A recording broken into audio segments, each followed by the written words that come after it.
Ya estamos de vuelta. Seguimos haciendo Brujos y Científicos. Un programa hecho por gente que a veces apela a la brujería y otras se pone rigurosa con la ciencia.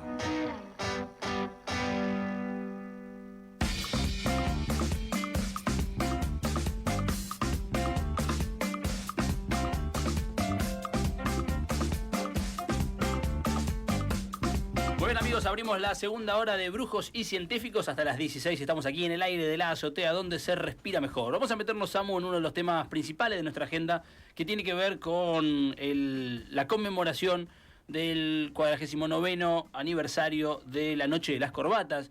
Una fecha que para nosotros es fundamental, no solo por la atrocidad cometida durante la última dictadura, una de las tantas, claro, sino también por la intención de dar un mensaje muy claro para los trabajadores, para el mundo del derecho y en particular para los abogados laboralistas. Un mensaje específico y teledirigido, ¿no?, hacia un sector que justamente se encargaba de defender los derechos de los trabajadores en esos momentos, en todo momento, pero en ese momento en particular, en donde era tan pero tan complicada la situación en la República Argentina. En este caso vamos a hablar, amigos, sobre la actividad que se realizará hoy, en un ratito nada más, a las 17 horas, aquí en el Colegio de Abogados de nuestra ciudad, en Brown 1958. Bueno, esta actividad, una jornada muy interesante con gran convocatoria de muchos profesionales también del derecho y del ámbito de derechos humanos para recordar y para conmemorar esta fecha. Pero vamos a hablar ahora, amigos, con uno de los hombres que estará al frente de esta actividad. Hablamos con Fernando Forio, él es abogado laboralista,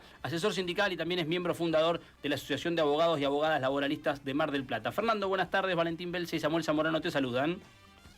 Hola, ¿qué tal? Buenas tardes. ¿Cómo le va, muchachos? ¿Todo bien? Bien, un placer saludarte, Fernando. Bueno, ¿cuáles son las expectativas para esta actividad dentro de un ratito nada más?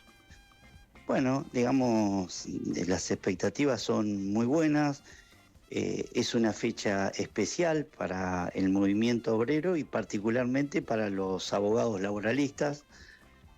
Como decían ustedes en la introducción, estamos conmemorando una fecha dolorosa que ocurrió hace 49 años, entre el 6 y el 13 de julio del 77, donde un grupo de abogados laboralistas y familiares fueron secuestrados, torturados, asesinados y en algunos de los casos desaparecidos.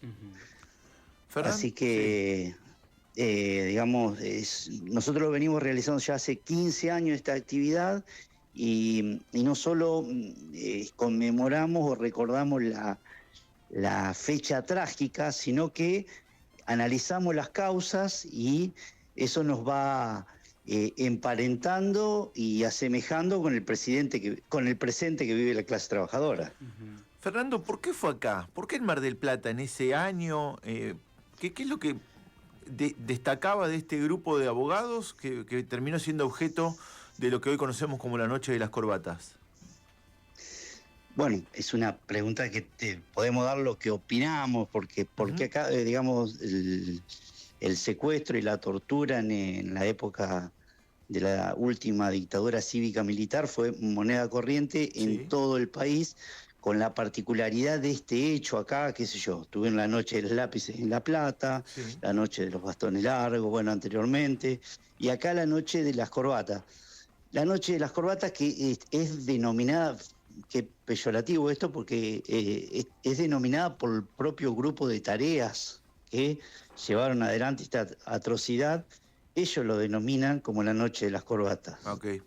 Y obviamente Mar del Plata, acá se encontraba el doctor Centeno, que era uno de los redactores de la Ley de Contrato de Trabajo del año 74, y también, esto hay que resaltarlo porque muchas veces no se comenta, fue el autor del convenio colectivo del puerto, el del año 75. O sea que ambos normativas, tanto la ley de contrato de trabajo como el convenio, fueron un cúmulo de derechos que se le dieron a la clase trabajadora, y cuando hablamos que le das derecho a la clase trabajadora, del otro lado dicen tenemos pérdida de ganancia o de rentabilidad. Entonces, ahí ya nos metemos en el meollo de esta circunstancia o de esta tragedia, que es lisa y llanamente la puja por la distribución de la riqueza. Eso se estaba discutiendo y eso es lo que se sigue discutiendo 50 años después también acá. Claro. Cuando se pone este título para la actividad de hoy, Fernando, de ayer y hoy, las patronales y el Estado contra nuestros derechos, se le da una perspectiva también de lo que está pasando en el plano del gobierno nacional. ¿Podemos decir que es, Fernando, inédito todo lo que hemos visto, sobre todo en estos últimos meses, del ataque del gobierno contra los derechos laborales y también contra el derecho laboral en sí?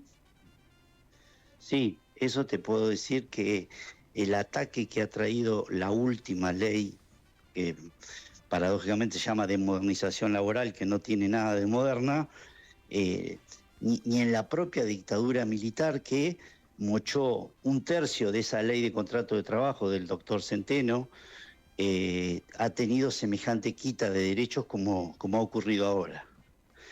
Y que nosotros, siempre lo decimos, asistimos, no sé si asombrado, pero digamos, si no se lo analiza desde el punto de vista más sociológico, de con qué facilidad entró a la clase trabajadora y qué poca resistencia tuvo en la práctica y en los hechos. Porque si uno analiza, y ya estamos viendo las consecuencias de esta ley, es inentendible que no haya habido una contraofensiva mayor del movimiento obrero, siendo que tanto daño causa. Después podemos analizar las causas, por qué pasa eso, pero en realidad es un atropello total a los derechos de los trabajadores. No quisiera, Fernando, caer en tren de generalizaciones, pero desde tu perspectiva, ¿qué pasa en el ámbito del derecho en general, por lo menos aquí en nuestra ciudad? Pienso en las nuevas generaciones de abogados, pienso en magistrados. ¿Cómo se ve esta realidad que estamos planteando desde la perspectiva que imagino debe haber opiniones diversas en el mundo del derecho, ¿no? ¿Vos me decís en cuanto a la legitimidad o no de esos cambios, te referís? Pienso ¿por dónde? en la actitud de colegas, pienso. Particularmente ustedes, en ese ida y vuelta, digo, ¿hay unidad de criterios o hay diversidad de posturas respecto a lo que está haciendo el gobierno y el análisis de eso?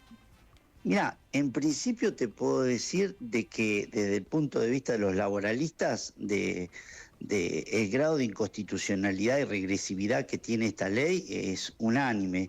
Y del lado de los abogados de las patronales, lo están transitando con mucho temor, porque en realidad no tienen una certeza jurídica de que esta ley la van a poder sostener en tribunales. Claro. Que también te digo que no les interesa a ellos sostenerla en tribunales, sino que a ellos lo que les interesa es sostenerla en el día a día y en la práctica. No nos olvidemos que del mundo colectivo del trabajo, de aquellas personas que podrían reclamar por alguna injusticia, ya sea por estar mal registrado, por no estar registrado o por algún despido injusto, solo el 1% de ese universo va a tribunales. O sea que creo que es una ley más pensada para la práctica de hecho que para lo que pueda pasar después en tribunales. Claro.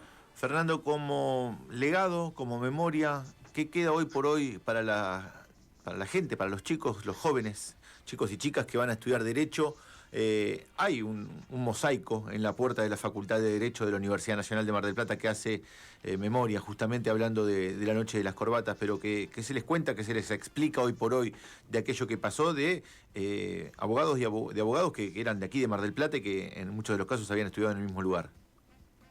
Mirá, como primer legado, y esto siempre lo digo, cuando nos quejamos de qué momentos difíciles estamos viviendo hoy, pensemos en 49 años atrás. ¿Cuál era el momento y la circunstancia de ejercer la profesión en los años 70? Yo vengo del estudio de Tito Bataglia, que el 24 de marzo del 76 fue detenido por ser un confeso militante del PC, fue detenido y tuvo la suerte de que se le aplicó el PEN, que se le llamaba, que era al servicio del Poder Ejecutivo Nacional, y por eso no fue un desaparecido, porque claro, lo registraron de movida.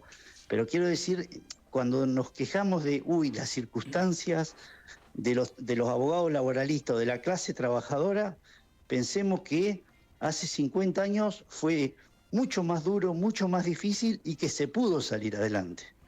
Porque después de un 70 vino la democracia, hubo una recomposición de derechos, bueno, y hoy lamentablemente estamos ante un retroceso, pero bueno, la vida del movimiento obrero argentino nos muestra que es un continuo retroceder y espero yo que sea para avanzar.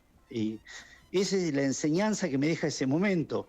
Decir, no nos quejemos y redoblemos esfuerzos, sigamos militando, sigamos acompañando al movimiento obrero, sigamos acercándonos a las organizaciones sindicales, que más allá de que están totalmente estigmatizadas, como decía el amigo Beto Pianelli, señores, ¿cuántos sindicalistas corruptos habrá? ¿100? ¿1000? ¿5000? Bueno, en el país hay 98.000 dirigentes sindicales. O sea que la clase trabajadora argentina está en buenas manos. Fernando, como siempre, queremos agradecerte la amabilidad de estar en contacto con nosotros. Bueno, y hacemos la convocatoria e insistimos ahora a las 5 de la tarde, entonces, en el Colegio de Abogados de nuestra ciudad para esta actividad. Gracias de verdad, Fernando. Un abrazo grande, muchachos. Que sigan bien. Ahí pasaba entonces, amigos, la palabra de Fernando Forio. Él es abogado laboralista y uno de los fundadores de la Asociación de Abogados y Abogadas Laboralistas de nuestra ciudad, que van a estar organizando esta actividad junto con la Asociación Latinoamericana de Abogados Laboralistas, también la Asociación de Abogados Laboralistas de La Plata a nivel nacional y también el colectivo Historia Obrera hoy en nuestra ciudad. ¿Sabes que hace algunos años aquí el Tribunal Oral Federal de la Avenida Luro, ahí frente al Correo, dio la investigación y la sentencia por la investigación llamada Subzona 15, que investigaba justamente los crímenes de la noche de las corbatas. Y como parte de un grupo que fuimos a hacer una recorrida por el lugar, fuimos a La Cueva. El lugar llamado La Cueva es el lugar en donde fueron secuestrados, torturados y asesinados las víctimas de la noche de las corbatas. Un lugar verdaderamente del horror. Es un viejo radar que hay en el aeropuerto, base aérea, aquí, que está pegado, ¿no? El aeropuerto a la base aérea militar de aquí de Mar del Plata, un lugar muy siniestro, está muy alejado de cualquier edificio cercano, y uno se imaginaba ahí dentro tratando de hacer sentir su presencia y que nadie te pueda escuchar. De hecho, ni siquiera se ve desde lejos, el lugar está matizado como un monte, porque está todo cubierto de follaje, hay una arboleda. Es verdaderamente inquietante haber estado ahí, junto con algunas de las familiares de las víctimas. La viuda de Candeloro justamente participó de esa recorrida. Le aprovecho para mandarle también un saludo grande a su hijo, que cada tanto ha entrado en comunicación con nosotros. Bueno, Marta ha sido un pilar fundamental también en la reconstrucción de todo eso que pasó. Me parece que también... Bella sobreviviente. Claro. En esta fecha me parece que la figura de grandes individuos que hemos tenido, si bien todos eran parte de una construcción colectiva, me parece que Mar del Plata ha tenido una singularidad. Digo, lo de Centeno, pienso en Alais, pienso en Fresneda, pienso en un nivel intelectual, político y de un compromiso tan elevado que no hablan del pasado. Si uno va a leer todo lo que han dejado como su legado profesional y de su pluma y de su pensamiento, me parece que ahí había más información del futuro de lo que muchos creían, muchos de este lado, porque del otro lado lo tenían clarísimo. Obviamente. Digo, la perversión con la que manejaron y con la que se manejaron respecto de sus víctimas tenía que ver con la perspectiva de futuro. De hecho, ahí en La Cueva fue secuestrada y violada nuestra queridísima Leda Barreiro de Muñoz. También. Una figura espectacular, digo, en términos de su visión política y de su compromiso. Me parece que a veces también en una visión, un error que cometemos todos, en una visión un poco entre algodones que hacemos del pasado, le quitamos ese rigor del riesgo que asumieron. Esa era gente que asumía un riesgo muy claro, muy fuerte, y lo sabían. Y lo sabían porque tenían muy en claro lo que se estaba poniendo en juego. Que ahora estén yendo contra la ley de contrato de trabajo nos demuestra que todo lo que escribió Centeno tenía una vigencia enorme, enorme. Pienso también en nuestro convenio, que es del 75, digo, nuestro de los trabajadores de prensa. Pienso en Amílcar González. Era gente que estaba jugando otro juego. Y hace un ratito hablaba Vicky Guglielmotti sobre el pensamiento predictivo. Esa gente jugaba viendo eso que se venía. Mirá, volviendo a lo que nos contaba Vicky, Messi es un jugador muy presionado, ¿no? Bueno, ante grandes presiones, grandes jugadores, ¿no? También la época era una época de mucha presión para el movimiento obrero, y por eso también resaltaban estas figuras que jugaban no contra Egipto, sino que jugaban contra el ejército del faraón en ese momento. Incluso no fue tan tácita, no fue tan explícita, digo, la pregunta, pero respecto a los colegas, al mundo del trabajo, nosotros rescatamos el trabajo de abogados laboralistas. De paso le mandamos un abrazo grande a nuestro abogado laboralista y amigo Ricardo Fernández Alanís. en ese mundo de la justicia laboral y de la justicia en general, también Mar del Plata tuvo un De Marchi. Digo, tuvo un Gustavo De Marchi y había un círculo alrededor de esos personajes que también avalaban y le daban un sustento para que fueran lo que fueron. Pienso en Hoff también. Digo, esos tipos existieron en la ciudad y muchos fueron contemporáneos. Sí. En una misma ciudad que a veces... Hoff existe todavía. Hoff existe y existe su familia que sostiene sus ideas. Digo, acá no hay una no hay una rencilla hereditaria, sino que piensan exactamente eso. Digo, me parece que hay que empezar a pensar también Mar del Plata como un lugar que ha sido el escenario de disputas muy grandes y de gente que sabía que era una disputa. Nadie estaba adivinando lo que pasaba. Lo que se había era mucho en juego. Como para redondear un poco la información, te llevo un toque hasta el fin del mundo. Hace poquito estuve en Ushuaia y una de las visitas obligadas es el penal del fin del mundo, ¿no? El penal presidio de Ushuaia. Cerró en la época de Perón, la Sierra Perón, pero en una época, no en la dictadura, en la última, sino en una de las tantas que hubo entre medio de la fusiladora y la última dictadura, Centeno estuvo preso ahí, como preso político en el presidio de Ushuaia. Yo cuando leí, porque está en una de las celdas, está la información de que había estado, y era Norberto Centeno, abogado. Digo, no puede ser, digo. Claro. Y sí, de había hecho, estado ahí. La ley de contrato de trabajo la redacta, la escribe durante el plan con Intens. Claro, digo, ahí. Me parece que en eso también ahí tiene que ver. Digo, cuando hay algunos dirigentes que tienen miedo de ir presos o del escarnio público, amigo, póngase en línea de lo que está defendiendo y esos son los riesgos. Pero me llamó la atención eso. Amigos, estamos en Brujos y Científicos hasta las 16. Seguimos y continuamos de esta manera. Dale. No se puede estar realmente informado sin saber lo que pasa en nuestra ciudad. En Brujos y Científicos compartimos el análisis y la información política de actualidad con Facundo Suárez.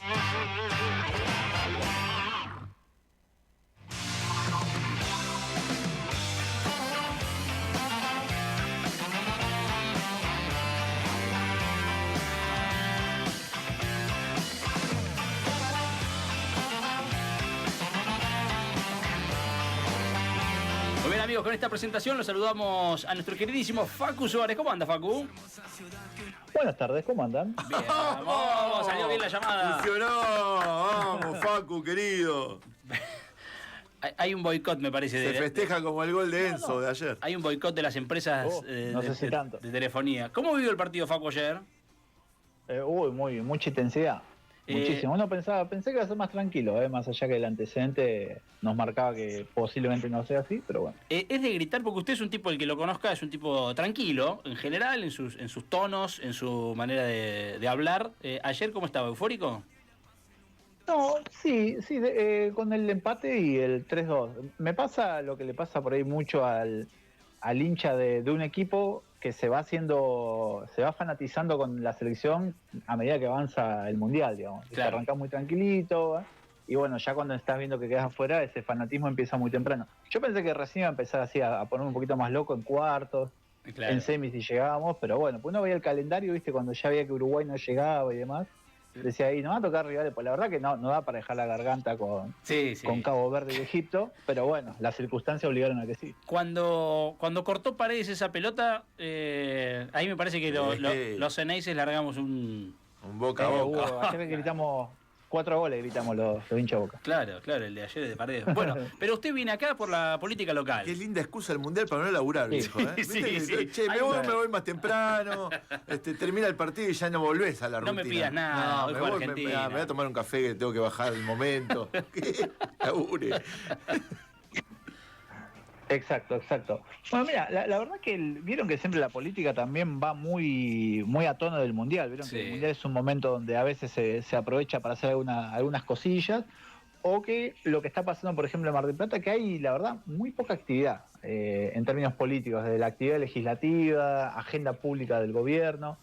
Y la verdad que me interesaba traer un tema de esos que son los grandes debates estratégicos que a veces tiene la ciudad, que por ahí en la agenda del cotidiano pasan desapercibidos, pero la verdad que hacen y mucho a lo que es la calidad de vida de la gente que vive en la ciudad. Miren, El censo del 2022, que es el último que tenemos a mano, arroja entre muchas de las conclusiones que el 91% de las casas de General Porredón tienen agua por red, o sea, agua potable de la red pública. El resto del 9% o pozo, es mi caso, por ejemplo, que vivo en las afueras de la ciudad, que tenemos la gran mayoría de agua de pozo. 87.4% tiene cloaca. Que ojo, estas dos estadísticas están muy bien, o sea, posicionan muy bien a General Porredón dentro del promedio nacional y el promedio provincial. Está mucho mejor General Porredón que el resto, pero obviamente nosotros vamos a mirar el 9% que falta de agua de red, vamos a mirar el casi 12,5% que falta de cloaca, porque uno lo que tiene que tener siempre la perspectiva es la universalización de estos servicios, ¿no? Claro.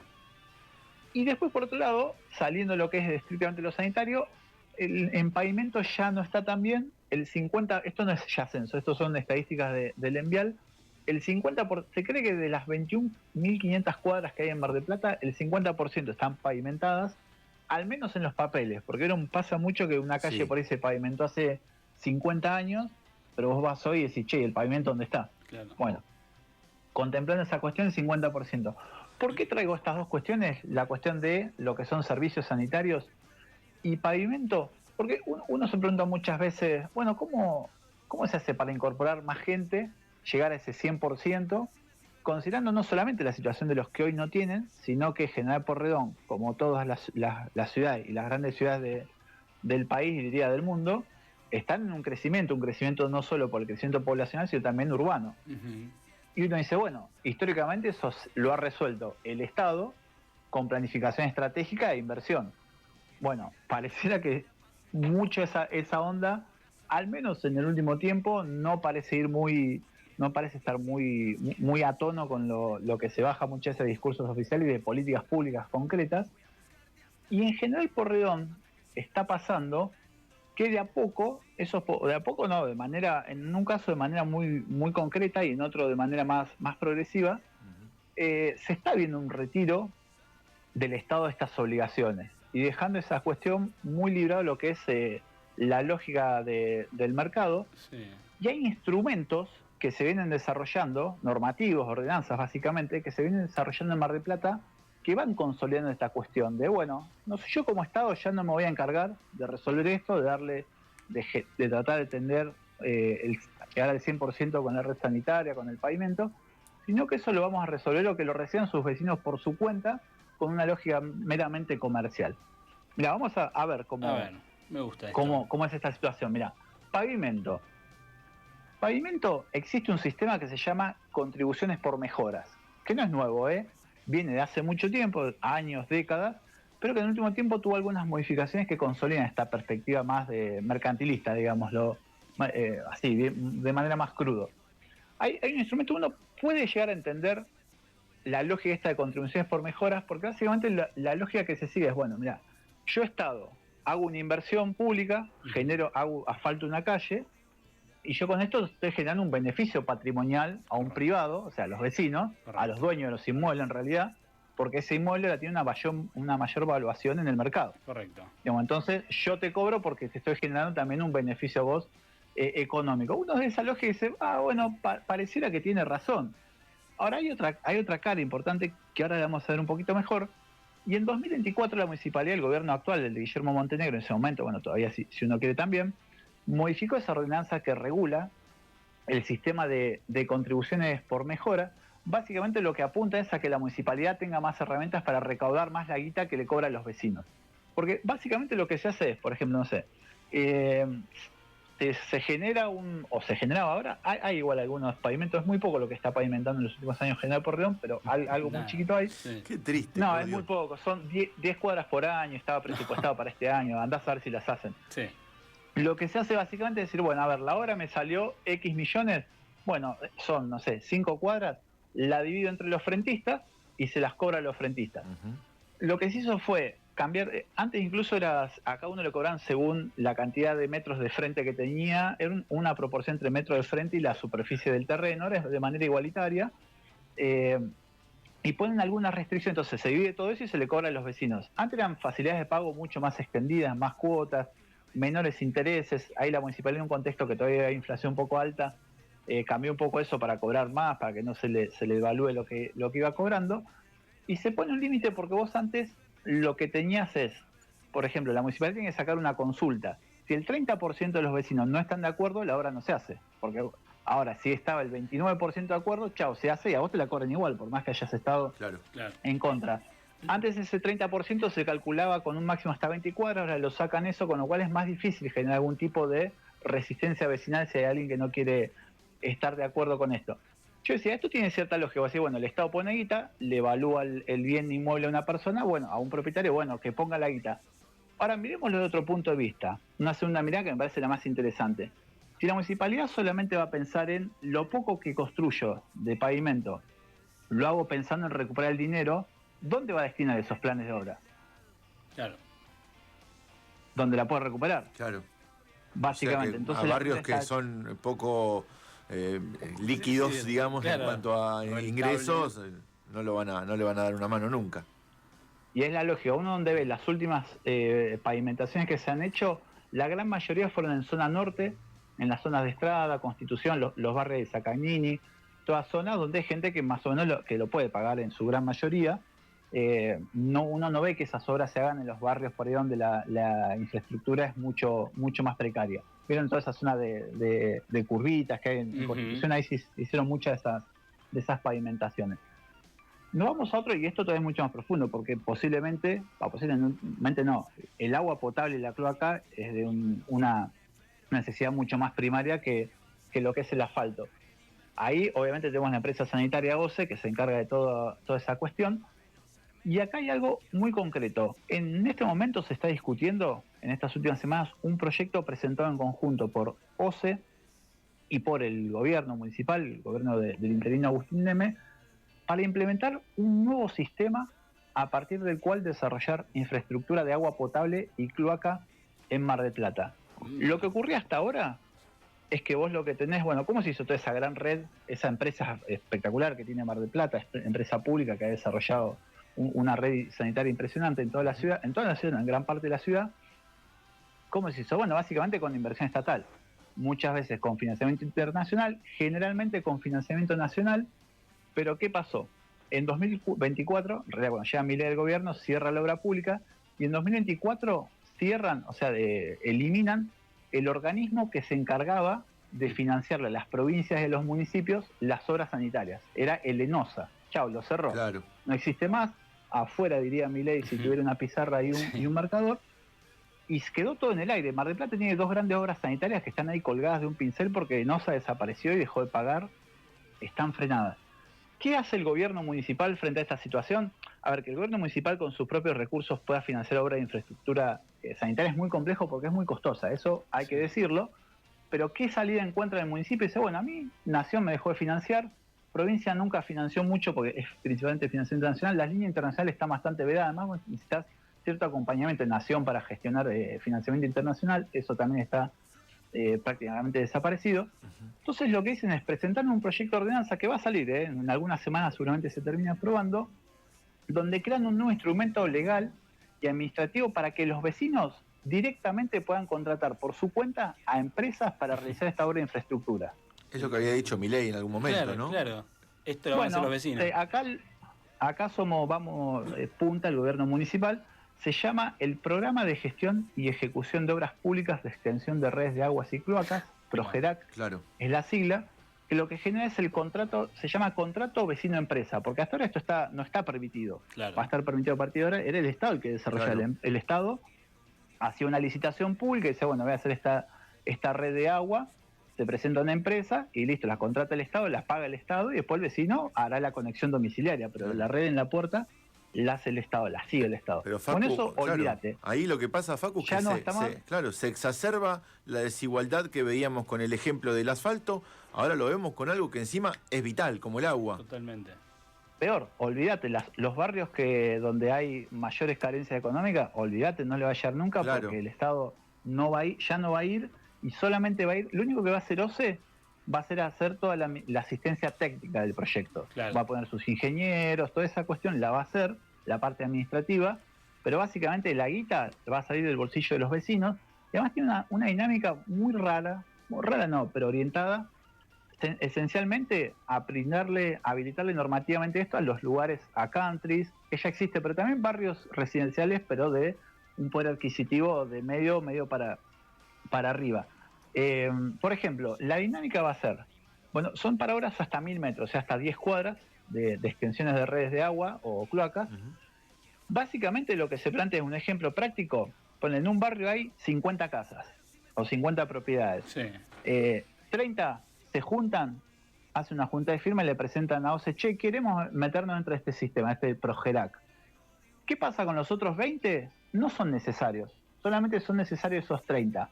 La obra se calcula, se ve si técnicamente es viable, porque a veces hay lugares en la ciudad que no se puede llevar agua por una cuestión técnica de los suelos, de elevaciones. Correcto. Bueno, cuestiones técnicas que yo tampoco termino de saberla del todo, pero algo más o menos entiendo. No, entonces van los vecinos, si hay viabilidad técnica y los vecinos dicen tenemos la guita, se avanza con la obra, se hace la obra por la calle, esos 30 de 50 son los que la van a pagar, se dividen entre partes iguales, la pagan, y son los que tienen el derecho a conectarse del caño que eventualmente va a pasar por la puerta. Durante 2 años no van a pagar OCE, van a tener eso bonificado por haber hecho ellos la obra, porque la obra la pagan los vecinos, pero pasa a ser después patrimonio del Estado municipal, lógicamente, claro, o de la empresa.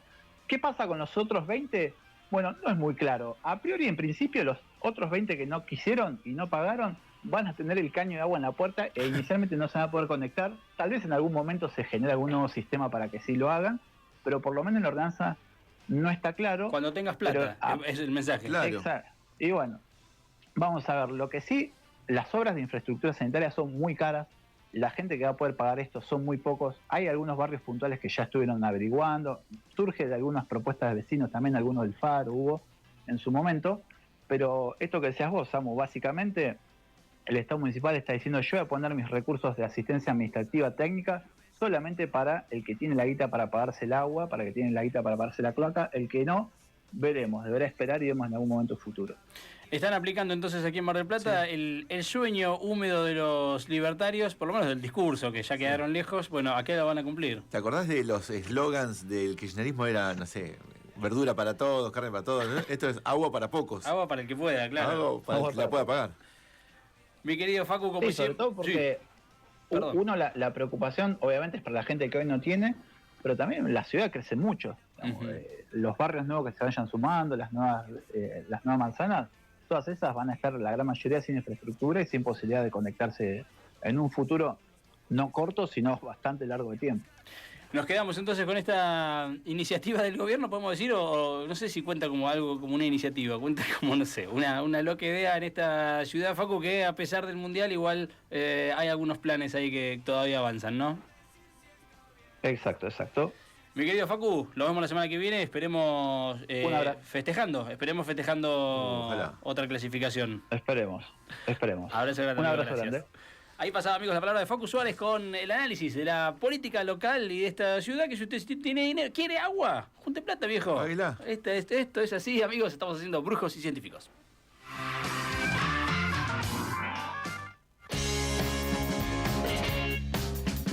Un poco de magia y un poco de datos duros. Estamos haciendo Brujos y Científicos.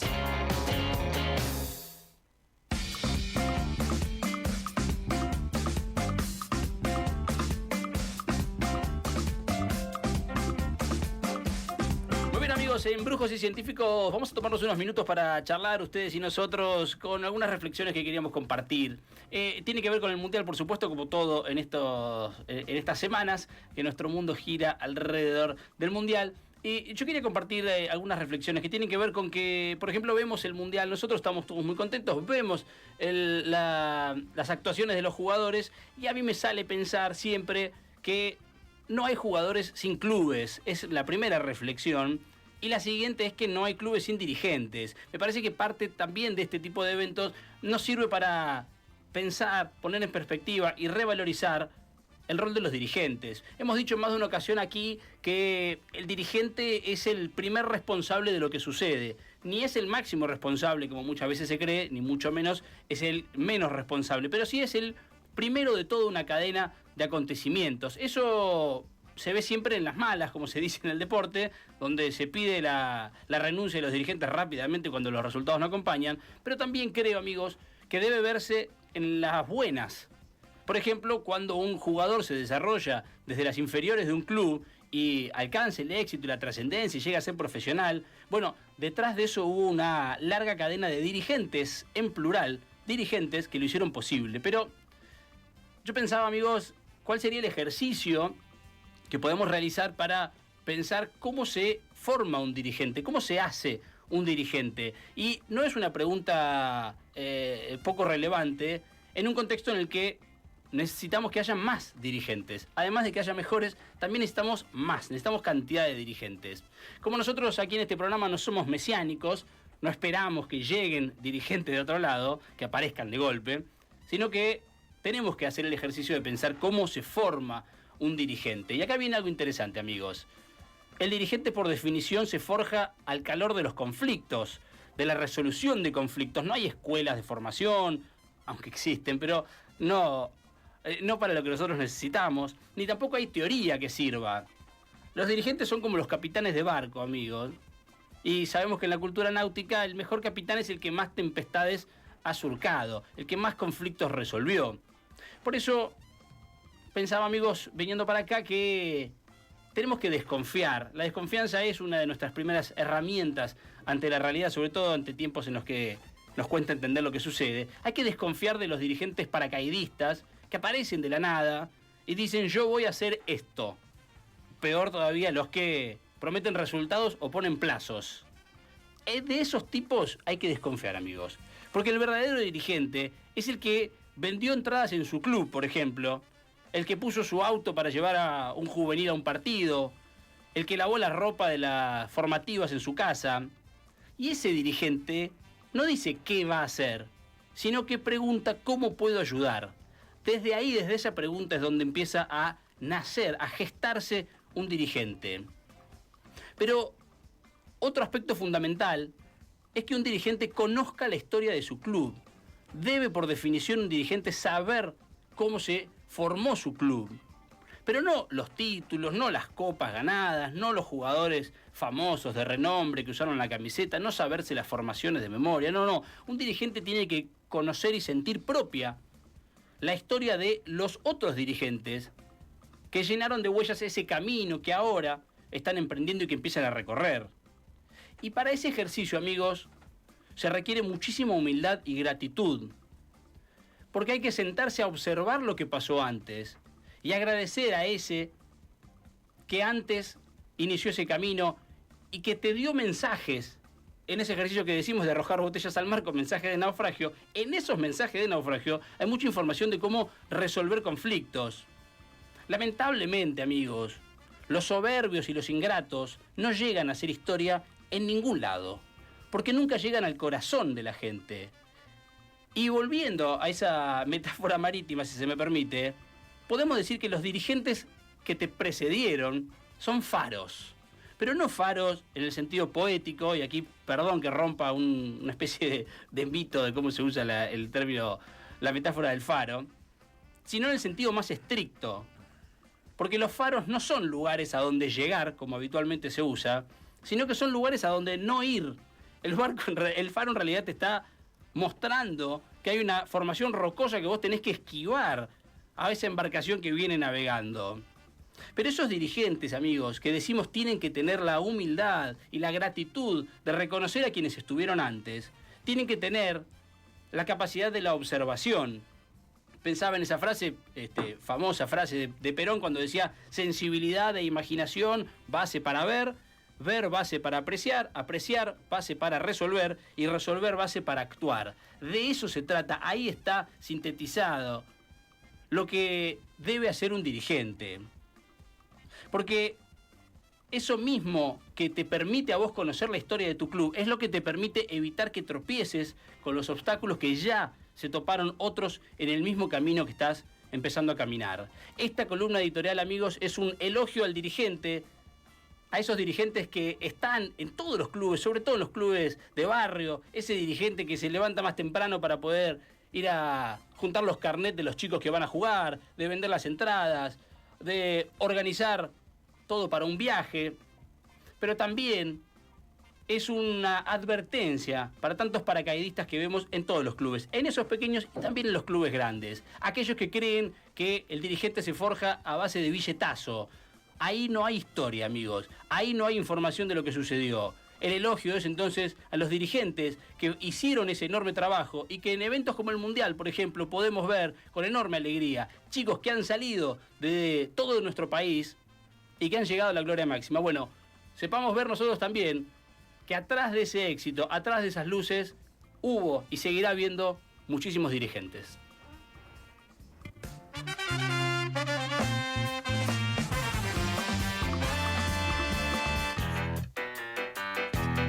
Para hablar del séptimo arte, en Brujos y Científicos necesitábamos a alguien hecho de cine.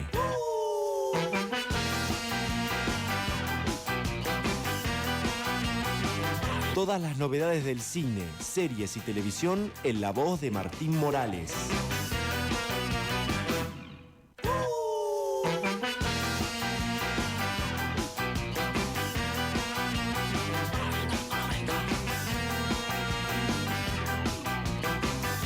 Bueno, amigos, con esta presentación los saludamos al hombre que más sabe de cine. ¿Cómo anda Martín Morales? Buenas tardes, todo bien, por San suerte. Martín. Crapo. Bien, acá, tranquilo.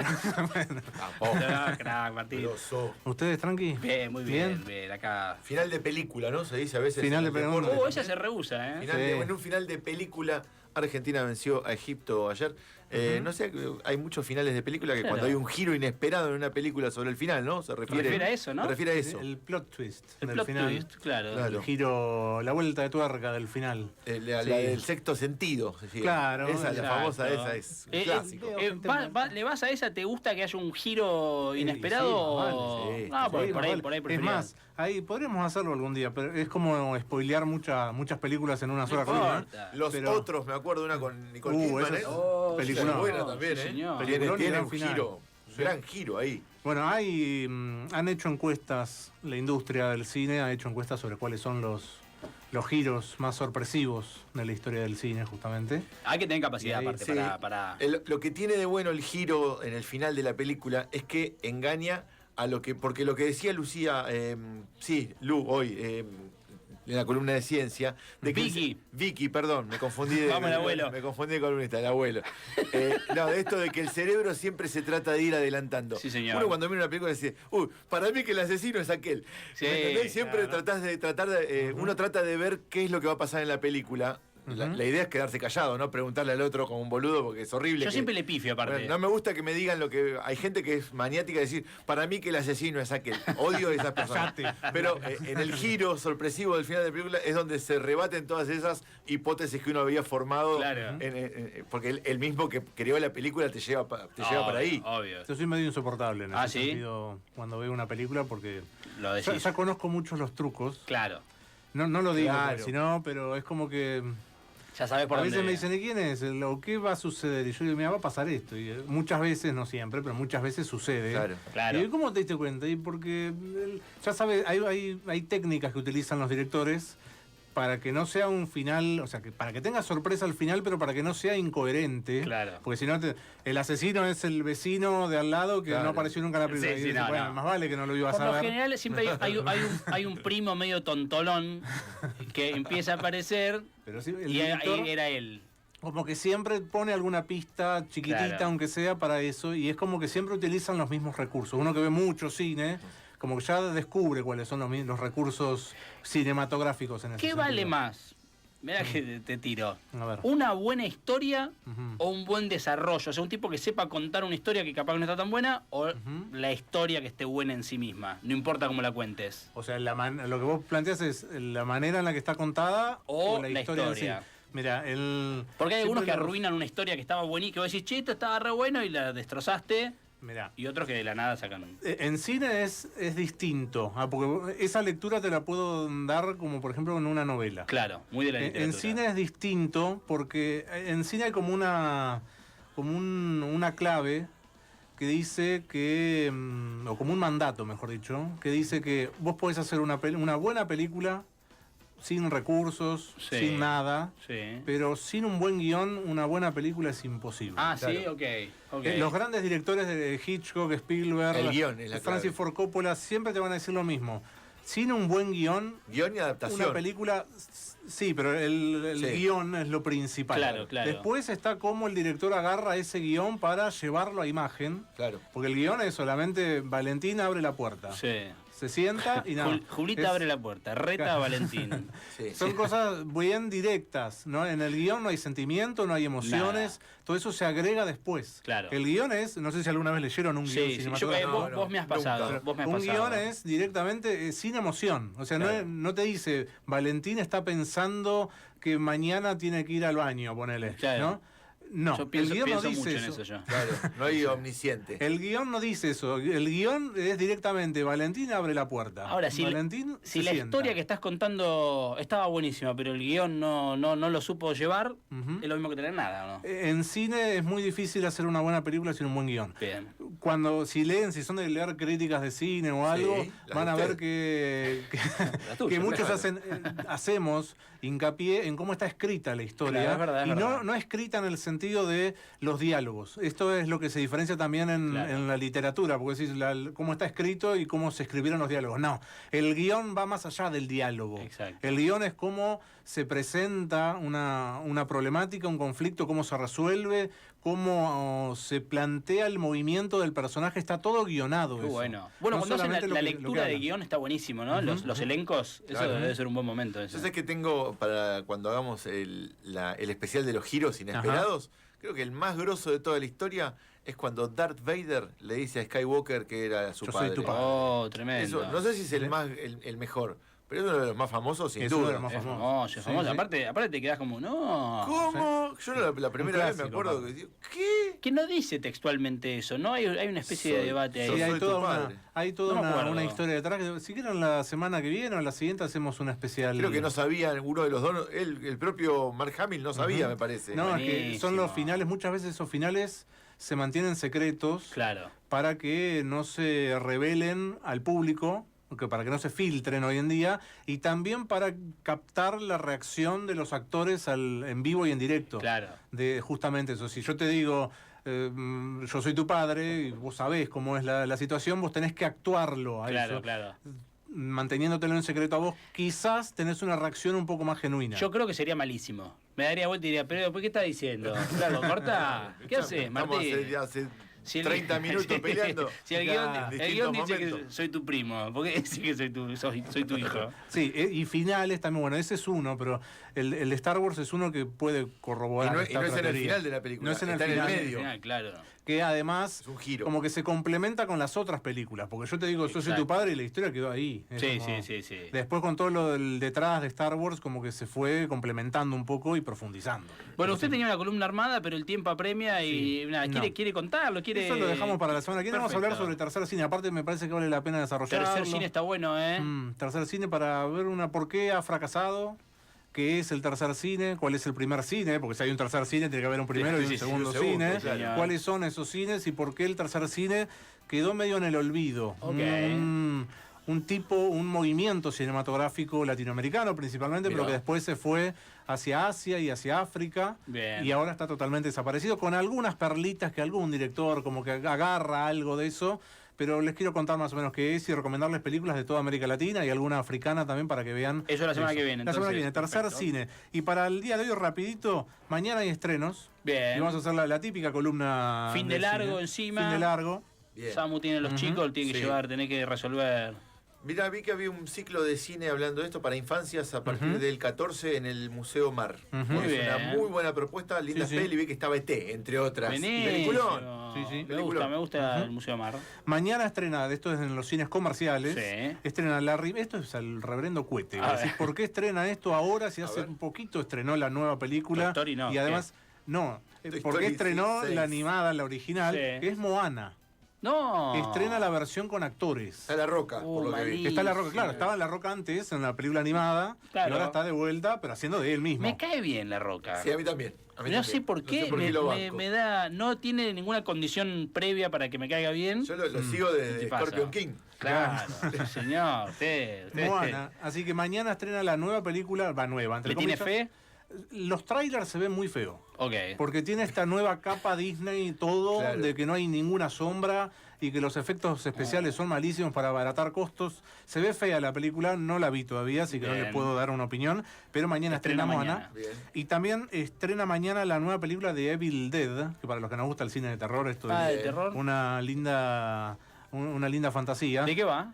Y mira, Evil Dead es una saga, una franquicia de películas Ok. de terror que comenzó en los 80 por Sam Raimi. Sam Raimi es el director de Spider-Man, sino Bien. las 3 primeras de Spider-Man, las de Tobey Maguire. las mejores. Las mejores. Él comenzó haciendo películas de terror. Y Sobre Evil todo Dead, la 1 y la 2. La Sí, tres ya sí, medio- sí, la la- 2 la- principalmente. la- La la 2 está es muy un buena. peliculón. Sam Raimi empezó dirigiendo películas de terror. Como Ok. gran parte de la industria del cine hollywoodense empezaron haciendo películas de terror.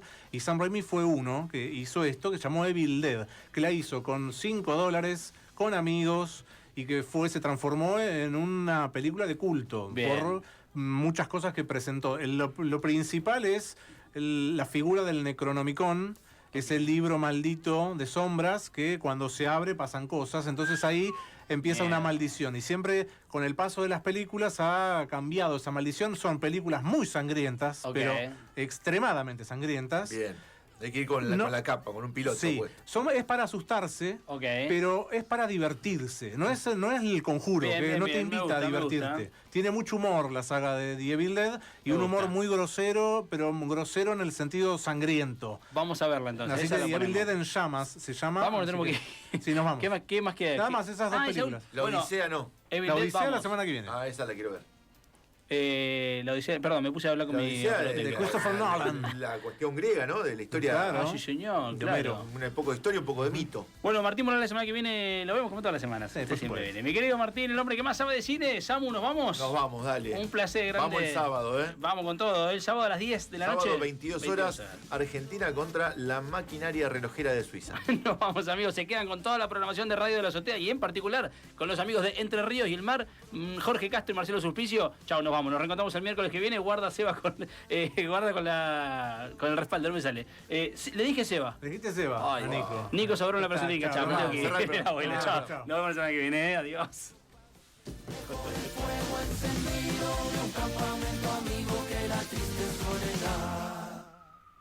Mejor el fuego encendido de un campamento amigo